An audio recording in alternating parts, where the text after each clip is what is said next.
na. Napakadami kong tanong, ano ba ang ginagawa mo? Kung nasan ka ba ngayon? Kung malapit ka ba o nasa paligid ka lang? Namimiss mo ba ako? Yan ang hindi ko alam. Hanggang ngayon ay para bang hindi ako naniniwalang wala ka na, kasi alam ko na andyan ka lamang. Nakatingin ka sa amin dun sa hindi kalayuan. Nag-iisip kung paano ka sa amin magpapaalam. Sa lahat ng mga kantang mga nagawa ko, masasabi kong ito ang pinaka-ayoko. Wala nang mga bagay kung saan ako nasanay, lalo yung mga galawan mo na malumanay. Wala nang sasalo kapag meron akong kaaway. Sa pag-uwi wala na yung mag-aayang tumagay. Tandaan mo lamang na mahal kita palagi, at sa lupa ay mag-iingat ako palagi.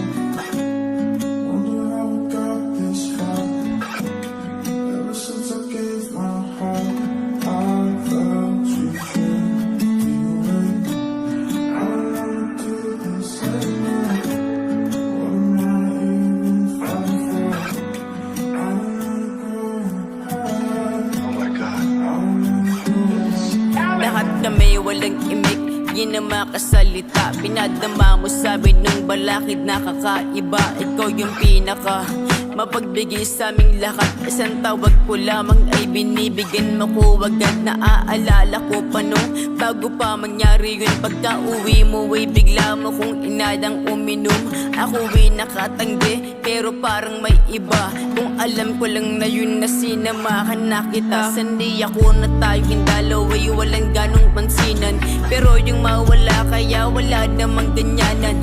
Ikaw at ako lamang tanging magkapatid, kaya alam ko na alam mo kung gano'ng kasakit. Akala ko sabay-sabay tayo sa pagtanda, magpahinga ka na, kami na ang bahala sa lahat. Huwag ka mag-alala dun sa anak mo na naiwan. Hanggat buhay ako siya ay aking aalagaan.